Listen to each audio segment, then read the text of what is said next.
Hi నమస్తే welcome to Mara media. నేను మీ కేవీఆర్. హరిహర వీరమల్లు సినిమా రిలీజ్కు సంబంధించి రాష్ట్రంలో ఇక ఎంతమంది ఆడబిడ్డలు ఎంతమంది మానవ ప్రాణాలు పోయినా మనం పెద్దగా స్పందించం. మనకు దాని మీద సోయి ఉండదు. కానీ మహానాడుకు వేదికగా కడప జిల్లాలో జరుగుతున్న మహానాడుకు మాత్రం స్పందన తెలియజేస్తూ ట్వీట్లు వేస్తాం, ఇవన్నీ చేస్తాం. ఈ జెండా కూలీకి దీనికి దక్కే ప్యాకేజీకి సంబంధించి ఇంకా సోషల్ మీడియాలో పెద్ద ఎత్తున ట్వీట్లు కామెంట్లు వెల్లువెత్తా ఉన్నాయి. ఇదంతా ఎవరి కోసం ఆల్రెడీ తెలిసే ఉంటుంది. డిప్యూటీ సీఎం పవన్ కళ్యాణ్ గారు నిన్న మొన్న థియేటర్ల బంద్కు పిలుపునివ్వడంతో ఆ యాజమాన్యాల మీద ఎట్లా విరుచుకుపడ్డారు, మీరు ఇచ్చిన రిటర్న్ గిఫ్ట్కు త్వరలోనే మీకు మళ్ళీ ఇంకొక రిటర్న్ గిఫ్ట్ ఉంటుంది అని చెప్పి అనడంతో మొత్తం ఆ ఇండస్ట్రీలోని ప్రముఖులంతా తెర మీదకి వచ్చి అసలు మాకేం సంబంధం లేదు, మా చేతుల్లో ఆ థియేటర్లు లేవు, మేము ఏదో ఓటీటీ వ్యాపారాలు చేసుకుంటున్నాం అని చెప్పి ఇక కలబోలి కబుర్లు చెప్పే ప్రయత్నం చేస్తే తీరా ఆ నిందితుడు ఎవరని ఆరాధిస్తే తెలిసింది ఎవరంటే అత్తి సత్యనారాయణ అని జనసేన కార్యకర్తని అని చెప్పి తెలియదనమాట. ఆయనను సస్పెండ్ చేసింది, చేతులు దులుపుకుంది, బాగానే ఉంది. ఇదే ప్రయత్నం గతంలో వైఎస్ జగన్మోహన్ రెడ్డి చేస్తేనేమో ఇక ఈ మేకప్ ఆర్టిస్ట్ వాళ్ళంతా ఓ రేంజ్లో ఫైర్ అయ్యారనమాట. ఇప్పుడు ఇదంతా ఈ తతంగం మొత్తం చూస్తున్న వైసీపీ మాత్రం సంబరాలు చేసుకొని జోష్లో ఉందన్నమాట. ఎందుకంటే ఈ దరిద్రాన్ని వదిలించుకునే ప్రయత్నంలో భాగంగా పవన్ కళ్యాణ్ గారు ఎంతో మంచి పని చేసిరు అని. ఎందుకంటే ఇప్పుడు థియేటర్లలో ఆ తినుబండారాలు ఏ రేట్లకు అమ్ముతా ఉన్నారు, బ్లాక్ టికెట్లు నడుస్తున్నాయా లేదా, పార్కింగ్ ఫీజులు ఎట్లా దొబ్బుగా తింటా ఉన్నారు, అసలు థియేటర్లకు జనాలు ఎందుకు వస్తలేరు, సినిమా రిలీజ్ రోజు బెనిఫిట్ షోలకు ఇంకా అర్ధరాత్రి వేసే మ్యాట్నీ షోలకు వీటన్నిటికీ అత్యధికంగా డబ్బులు వసూలు చేసే ఈ దిక్కుమాల సంస్కృతి ఏంది అంటే జనం జేబులు చేతి చమురు వదిలిచ్చేదానికి మీరు సినిమాలు చేయాలనా అని చెప్పి ఇంకా అప్పట్లో వైఎస్ జగన్మోహన్ రెడ్డి దేనికి కూడా పర్మిషన్ ఇవ్వలే.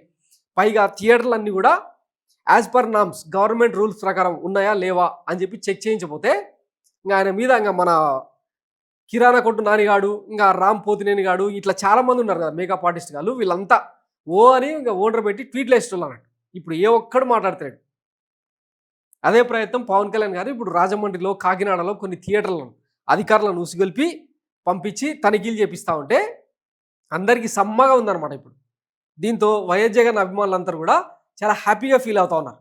ఎందుకంటే ఆయన ఏ రోజు కూడా సినిమా ఇండస్ట్రీని దేకలే పట్టించుకోలేదు. పైగా ఇండస్ట్రీలోని ప్రముఖులందరినీ పిలిపించి మీకు కావాల్సిన రాయితీలు సబ్సిడీలు అన్నీ ఇస్తామంటేనో వీళ్ళు మమ్మల్ని అవమానిస్తారా అది చెప్పి ఇంకా ఆ మురళీమోహను ఇట్లాంటి పెద్ద ముత్తైదులు ఉన్నారు కదా, రాఘవేంద్రరావు, ఇట్లాంటి వాళ్ళంతా ఏబిఎన్ ఆర్కేలో చిలక పలుకుల్లో పలికి ఎట్లా డ్యామేజ్ చేసారో చూసారు కదా. ఇంకా మన జిలేబీ స్టార్ ఇంకా ఆయన అయితే ఇంకా మామూలుగా ఎంత శుతిమెత్తగా విమర్శలు చేసేటోడో ఇంకా తెలిసిందే కదా. ఇవన్నీ పక్కన పెడితే జగన్కు ఈ ఇండస్ట్రీ దరిద్రాన్ని వదిలించేందుకు పవన్ కళ్యాణ్ ఇతోధికంగా కృషి చేసిండు. కాగల కార్యం గంధర్వులు నెరవేర్చినట్టు పవన్ కళ్యాణ్కు థ్యాంక్స్ చెప్తా ఉన్నారనమాట. సినీ ఇండస్ట్రీ అనేది 2 కులాల ఆధిపత్యంలోనే ఉంది, కమ్మ కాపు. అందుకే గతంలో జగన్ సీఎం అయినా కనీసం ఎక్స్ వేదికగా కూడా అభినందనలు చెప్పలేదు, ఎవడొచ్చి శాలువా కప్పలేదు, పుష్పగుచ్చం ఇవ్వలేదు. సినీ ఇండస్ట్రీకి ఎంత చేసినా జగన్ మా కులపోడు కాదన్న కారణంగా అయినదానికి కాందానికి తెగ తిట్టిపోశారు. ఒకటే ఏడుపు. ఓ హీరో అయితే కిరాణా కొట్టు కామెంట్లు చేశాడు నానిగాడు. కార్పొరేట్ ఆసుపత్రులు నిర్వహిస్తూ జనం ప్రాణభయంతో దోపిడీ చేసే మరో ఫ్యామిలీ హీరో అయితే పోతినేని రామ్, పోతినేని రమేష్ హాస్పిటల్స్ పేరుతో ఎంత పెద్ద ఎత్తున గతంలో కరోనా టైంలో దోచుకున్నారు తెలిసిందే కదా. అటు ఆసుపత్రుల్లో దోపిడీ ఉంటుంది, ఇటు సినిమాలలో దోపిడీ ఉంటుంది. వీళ్ళు గతంలో జగన్మోహన్ రెడ్డి ప్రభుత్వాన్ని విపరీతంగా ట్విట్టర్లలో తిట్టిపోసారు అనమాట. ఈ 2 సామాజిక కులాలకు చెందిన హీరోలు, నిర్మాతలు, దర్శకులు ఒక్కరేంటి సినీ ఇండస్ట్రీ నుంచి ఏ ఒక్కరు అంటే ఒక్కరు కూడా సపోర్ట్ చేయకపోగా మంచి చేసిన చెడుగా జనంలోకి తీసుకెళ్లారు. థియేటర్లలో సినిమా టికెట్ రేట్ల నుంచి థియేటర్ల తనిఖీ వరకు, థియేటర్లో స్నాక్స్ ధరల విషయంలోనూ ప్రభుత్వ పెత్తనం ఏంటి, మా ప్రైవేట్ వ్యాపారంలో నీ పెత్తనం ఏంటి జగన్ అంటూ అప్పట్లో ఇంకా మన జనసేనాని కూసిన కూతల గురించి తెలిసిందే కదా. దిల్ రాజు కుల ప్రస్తావన చేసి మరీ బహిరంగంగానే దెప్పిపొడిచాడు. ఇక చిరంజీవి అయితే మరీ స్మార్ట్, అతి వినయం, ఇంకా స్టార్గా ఎంత డ్యామేజ్ చేయాలో అంత చేశాడు.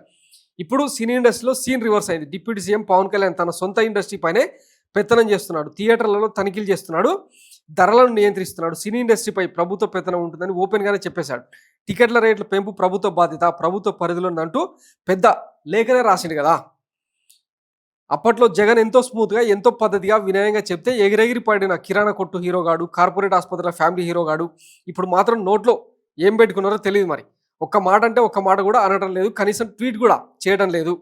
సినీ ఇండస్ట్రీ విషయంలో వాళ్ళు కొట్టుకుంటుంటే వైసీపీ మాత్రం చాలా హ్యాపీగా ఫీల్ అవుతా ఉందన్నమాట, ఎంజాయ్ చేస్తుంది. ఈ సినీ ఇండస్ట్రీ దరిద్రాన్ని వాళ్ళే వదిలించేసుకుంటున్నారు. 2029లో ఒకవేళ జగన్ గారికి సీఎం అయితే సినీ ఇండస్ట్రీ ఎలా ఉంటుందో, ఎలా ట్రీట్ చేయాలో, ఎలా తొక్కి పెట్టాలో పవన్ కళ్యాణ్ చేసి చూపిస్తున్నాడు కదా. సో జగన్ వచ్చినా, జగన్ ఏం చేసినా అప్పుడు నోరెత్తడానికి ఇండస్ట్రీకి ఏం ఉండదు, ఏం మిగలదనమాట. అప్పట్లో మొరిగిన నోళ్ళు ఇప్పుడు నోరెత్తడం లేదు కాబట్టి రాబోయే జగన్ హయాంలోనూ నోరెత్తే ఛాన్స్ లేదు. ఇక ఈ సినిమాలు అంటారా, థియేటర్లకు వెళ్ళి చూసే రోజులు పోయినాయి. ఓటీటీలోనే తిరిగ్గా చూసుకునే రోజులు వచ్చినాయి. ఎవరికి పని వాళ్ళది, బాగుంటే చూస్తారు, లేకపోతే దొబ్బేయ్ అని చెప్తా ఉన్నారనమాట. మరీ ఓవర్ యాక్షన్ చేస్తే 40% ఉన్న వైసీపీ వాళ్ళు ఓటీటీలను బాయ్కాట్ కూడా చేస్తారు. ఎందుకంటే ఇప్పటికే లైలా, తర్వాత భైరవం ఇట్లా కొన్ని సినిమాలను ఎట్లా శంకరగిరి మానేలు పట్టించారో, అస్సాంకు తోలిచ్చారో చూసారు కదా. అట్లా ఉంటుంది అనమాట. ఎంటైర్ ఇండస్ట్రీనే సాగనంపితే ఇంకా మస్తు ఉంటుంది ఆ పని. ఆ ఎంటైర్ బాయ్కాట్ ఇండస్ట్రీ అని చెప్పి చెప్పాలన్నమాట. అసలు ఈ సినిమా మేకప్ ఆర్టిస్ట్ వాళ్ళు తీసేవి సినిమాలా? ఒకసారి తెలుగు సమాజం కూడా ఆలోచించాలి. ఇప్పటికే 40% ఓటు బ్యాంక్ ఉన్న వైసీపీ ఎన్ని సినిమాలను అస్సాం పంపించిందో చూస్తూనే ఉన్నాం కదా. రాబోయే రోజుల్లో ఈ దాడి, అంటే ఈ సినిమా ఇండస్ట్రీ మీద దాడి ఇంకా విపరీతంగా జరిగే అవకాశం ఉందని విశ్లేషకులు చెప్తున్నమాట. ఇప్పటికే జనాలు కూడా అంటే అంతంత రేట్లు పెట్టి చూడలేక ఓటీటీలకు పరిమితం అయిపోయి ఇంకా వీలైతే ఫ్రీగా ఐబొమ్మలో ఇట్లా మూవీ రూల్స్ లాంటి సైట్లలో చూసే ప్రయత్నం చేస్తా ఉన్నాం. ఎందుకంటే మన థియేటర్ల దోపిడీ మామూలుగా ఉండదు కదా. పాప్కార్న్ మీద, పార్కింగ్ ఫీజుల మీద, బ్లాక్ టికెట్ల మీద అమ్మి దోచుకోవడం అనేది ఒక ట్రెండ్ సెట్టర్ అనమాట. మనం దీన్ని నియంత్రించే వ్యవస్థ ఉండొద్దు.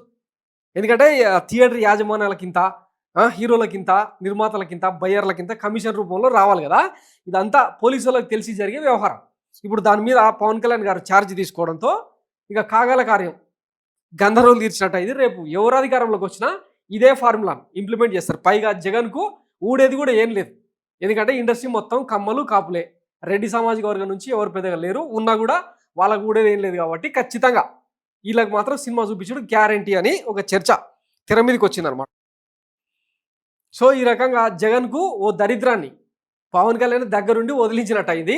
అసలు ఈ సినిమాలు చూడాలన్నా వద్దా జనమే డిసైడ్ చేసుకోవాలి. ఎందుకంటే వీళ్ళకు డబ్బులు ఇచ్చి సంపాదించి అదేదో ఎమోషనల్గానో సెంటిమెంటల్గానో సినిమా అనేది ఒక వ్యాపకం ఇంతకుముందు, కానీ ఇప్పుడు అది ఆదాయం అయిపోయింది. ఎవరికి? ఈ సినిమాలు ఇష్టలకు. ఆ డబ్బులతోన బలుపు ఎక్కువయి రాజకీయాల్లో, సినిమా వేదికల మీదనేమో రాజకీయాలు, రాజకీయాల్లోనో సినిమా డైలాగులు, ఇట్లా చేసుకుంటూ వచ్చి ఇప్పుడు రాజకీయాలను ఎంత భ్రష్టు పట్టించినారో చూసినారు కదా. ముఖ్యంగా ఆంధ్రప్రదేశ్ సినిమా ఇండస్ట్రీ గుప్పిట్లో ఎట్లా బందీ అయిపోయిందో, ఇంకా దాని చుట్టూ జరుగుతున్న రాజకీయం ఏందో ఈ పాటికి అర్థమై ఉంటుంది. కాబట్టి ఇంకా ఈ చర్యలు ఎక్కడి దాకా దారి తీస్తాయని వేచి చూద్దాం. Thanks for watching Myra Media. నేను మీ కేవీఆర్. Thank you.